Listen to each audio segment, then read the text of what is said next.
Padre, en el nombre de Jesús, venimos delante de su presencia para pedirle, Señor, su bendición, su santificación en todo tiempo, Señor, y que todos nuestros hermanos en Cristo a la vez también, Señor, vengan a sus caminos en la misma condición, Padre, a la hora de oír y ver este mensaje y almacenarlo en su corazón. Padre bueno, gracias porque usted nos da la posibilidad, Señor, de volver a administrar su palabra, sabiendo que somos vasos en sus manos, sabiendo que somos barro en sus manos y que usted será el que conduzca su palabra con poder y autoridad, Señor, y con conocimiento de entendimiento para todos. Gracias, Padre, porque usted es el que hace posible que nosotros podamos almacenar su palabra y poderla también vivir de acuerdo a usted y a su Espíritu Santo que nos guía, que nos ayuda y que está con nosotros. Gracias, Padre, por este momento y gracias porque usted, Señor, hace posible que las personas puedan a través de su Espíritu entender la palabra que usted da, Señor. Aún dice su palabra que usted abre el entendimiento de aquellos que no tienen el entendimiento, el discernimiento para entender esta palabra, pero usted lo hace posible porque usted quiere traer, Señor, a esa gente a salvación. Gracias porque, como dice su palabra, no es del que corre ni del que vuela, sino del que usted tiene misericordia. Gracias en este momento y saludamos a todos aquellos en el mundo entero que nos visitan en nuestra página para así conducirnos todos juntos al camino de Dios y conducirnos a la enseñanza del Señor. Amados amigos, para mí es un placer estar con ustedes y también le agradezco al Señor que Él nos usa como vasos para su honra y para su gloria. En todas partes del mundo donde se encuentre, sea usted bienvenido a escuchar y a almacenar en su corazón este mensaje y a vivir la palabra de Dios. Tal cual dice la Escritura, así nosotros la decimos igual. Así, amados, hemos estado hablando acerca del arrepentimiento. Hemos entrado en el libro de Romanos y ahora vamos a conducirnos en el capítulo 8 y en los siguientes versos. Para seguir entendiendo, la palabra del arrepentimiento es volver de lo malo a lo bueno, dar un giro de 360 grados y reconocer en nuestra mente, en nuestra conciencia que estamos mal y que necesitamos un cambio en nuestra vida. Pero en este momento, al hablar de Romanos 8, vamos a estar hablando de gente que ya entendió este mensaje y gente que quiere entender. Así pues, dice, ahora pues ninguna condenación hay para los que están en Cristo Jesús. Esto es hablando para aquellos que ya le recibieron, que ya le aceptaron. Los que no andan conforme a la carne, sino conforme al Espíritu, porque el hombre que no tiene la presencia de Dios camina en su carne. Porque la ley del Espíritu de vida en Cristo Jesús me ha librado de la ley del pecado y de la muerte. Esto lo dice el apóstol Pablo cuando él vino a los caminos del Señor. Porque lo que era imposible para la ley, por cuanto era débil por la carne, Dios enviando a su Hijo en semejanza de carne de pecado y a causa del pecado condenó al pecado en la carne. Este es como un juego de palabras, pero es un juego de palabras en sabiduría. ¿Por qué? Porque mire, vamos a volverlo a repetir. Dice, por cuanto era débil por la carne. O sea que por cuanto estaba sujeto o expuesto a pecar. Dios enviando a su Hijo en semejanza de carne de pecado. Cuando dice que lo envía en semejanza de carne de pecado, es que Él nace de un vientre, del vientre de María, lógico, de un vientre. Entonces, el linaje de toda la humanidad ha sido que hemos nacido bajo el pecado. Es por eso que Él nace en el vientre de María. María estaba sujeta a la ley del pecado tocante a Adán y Eva en el principio de la creación, que la creación quedó infestada de pecado. Entonces, por eso dice, enviándolo en semejanza de carne de pecado. Y a causa del pecado, dice, condenó al pecado en la carne. O sea que el espíritu de vida que tenemos hace que sea condenado el pecado, pero cuando nosotros venimos al conocimiento de la verdad y aceptamos al Señor. Más adelante vamos a estar viendo acerca de lo que es confesar al Señor. Dice, Pero vámonos siguiendo a cada parte de la escritura. Bien, el 8.1 y estuvimos en el 8.4. Vamos a ir al 8.5 para ir entendiendo. Porque los que son de la carne piensan en las cosas de la carne, pero los que son del espíritu en las cosas del espíritu. Los que son de la carne son aquellos que nunca han recibido a Cristo Jesús como Señor y Salvador y viven en sus propios pensamientos, en sus propias ideas, haciendo lo malo constantemente, porque no son guiados por el Espíritu. Los que son guiados por el Espíritu son aquellos que han confesado a Cristo como Señor y Salvador y ahora viven una vida nueva en el Espíritu Santo. Dice, porque el ocuparse de la carne es muerte, pero el ocuparse del Espíritu es vida y paz. Porque la carne hace que el hombre muera en delitos y pecados. Por eso dice muerte. Pero el ocuparse en el Espíritu es vida y paz, porque es una restauración, es vida. Eso sí es vivir. Porque las personas que viven y caminan sobre la tierra, dice la palabra de Dios, que solamente existen, pero no viven. O en otras palabras, yo puedo decir existen, o el apóstol Pablo, pero no viven. ¿Por qué? Porque lógico es que no disfrutan de la vida de Dios porque no la conocen. Por cuanto los designios de la carne son enemistad contra Dios, porque no se sujetan a la ley de Dios ni tampoco pueden. Yo he estado analizando un punto muy importante que veo que personas no pueden hablar si no dicen una grosería y son hasta familiares de nosotros. Entonces uno dice, ¿qué es esto? ¿Qué está pasando? ¿Por qué esta gente es así? Claro está que hay dos grupos de personas. Unos que nacemos con diferentes disciplinas que sí son normas de conducta en nuestros hogares y otros que los mismos padres hablan tanta grosería que a los hijos les instan a ser las mismas personas como los padres a hablar igual. Es por eso pues, porque yo en el caso mío, en mi hogar, yo nunca jamás oí a mi madre decir una grosería y mi madre no era cristiana.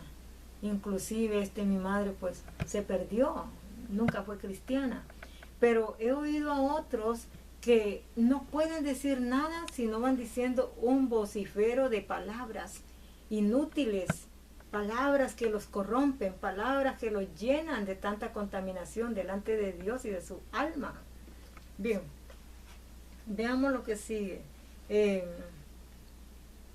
Mas vosotros, dice, fíjese, y los que viven según la carne no pueden agradar a Dios.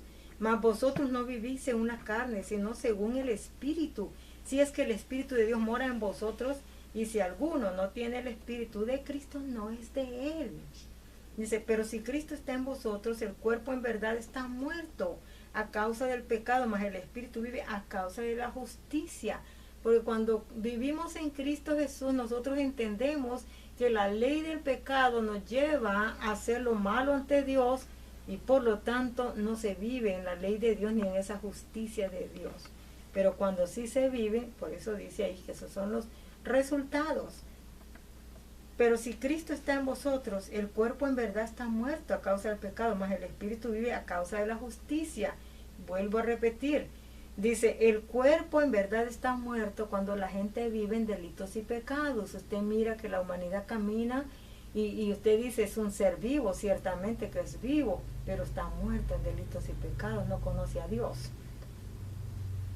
Dice, y si el Espíritu de aquel que levantó de los muertos a Jesús mora en vosotros, el que levantó de los muertos a Cristo Jesús vivificará también vuestros cuerpos mortales por su Espíritu que mora en vosotros. Dice, si el Espíritu de aquel, ¿quién es aquel? El Padre Celestial.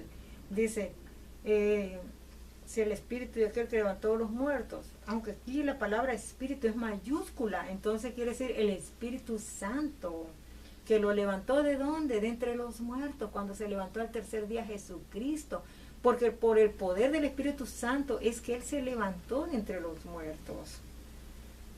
Y Él nos vivificará, dice. Así que hermanos, deudores somos, no a la carne, para que vivamos conforme a la carne, no. Conforme si vivís, dice, en la carne moriréis, mas por el Espíritu, dice, haréis morir las obras de la carne. Sí, por el Espíritu. ¿Por quién? Por el Espíritu Santo. Porque todos los que son guiados por el Espíritu, estos son los hijos de Dios. Personas que viven bajo la guianza del Espíritu Santo. No nadie más. Ahora, vamos a leerlo todo para ir entendiendo, pero yo en mis citas no tengo todo ¿cómo se llama? El capítulo. Yo tengo otros versículos, pero voy a llegar a ellos de todas maneras. Pues no habéis recibido el espíritu de esclavitud para estar otra vez en temor, sino que habéis recibido el espíritu de adopción, por el cual clamamos, Abba, Padre. Hemos sido adoptados, como cuando un niño está en un lugar donde va a ser adoptado. Alguien que lo adopta, esos van a ser sus futuros padres.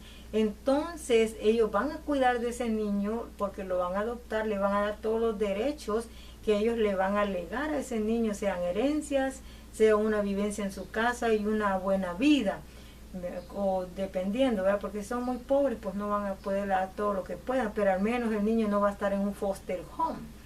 Así pues, dice, y porque somos adoptados, ahora podemos hablar y decir, gracias Dios, Abba Padre. El Espíritu mismo da testimonio en nuestro espíritu de que somos hijos de Dios. Y si Dios también herederos, coherederos de Dios y coherederos con Cristo, si es que padecemos juntamente con Él, para que juntamente con Él seamos glorificados. ¿Qué quiere decir? Herederos con Cristo, que el Padre Celestial nos da un lugar al lado de Jesucristo, todavía compartiendo la herencia de Jesucristo. Pues tengo por cierto que las aflicciones del tiempo presente no son comparables con la gloria venidera que en nosotros ha de manifestarse, porque el anhelo ardiente de la creación es el aguardar la manifestación de los hijos de Dios. Aún la misma creación gime, dice la palabra, por ser embestida de un nuevo vestido. ¿Por qué? La misma creación gime porque está siendo destruida también. Dice, porque la creación fue sujetada a vanidad, no por su propia voluntad, sino por causa del que la sujetó en esperanza. Porque también la creación misma será libertada de la esclavitud de corrupción a la libertad gloriosa de los hijos de Dios. Cuando Jesucristo se manifieste en gloria y lleve su iglesia en las nubes, voy a aclarar por segunda vez el término iglesia. La gente le dice iglesia a un edificio muerto, de madera, de cemento, a eso le dice iglesia. Y si están comparando la iglesia con ese edificio, están diciendo que la iglesia está muerta. Pero cuando habla de iglesia, se habla de seres vivos que respiran, que han sido cambiados por el poder de Dios, que son hijos de Dios, que ya no viven bajo la carne ni los designios del pecado, sino son seres que están adentro de un edificio adorando a Dios. Entonces dice que igual van a ser libertada la creación, igual como libertada la persona para Cristo. O sea, en pocas palabras, quiere decir que Dios mismo, por su espíritu, cambiará nuestra naturaleza totalmente, en el aspecto de que un cuerpo glorificado es un cuerpo semejante a los ángeles. Es por eso que será libertada, porque antes estaba en esclavitud. Tanto nosotros como la misma naturaleza gime por ser libertada, la creación de Dios. Los árboles, la tierra, todo está siendo sucumbido bajo el pecado del hombre. Está siendo rociada de veneno la tierra.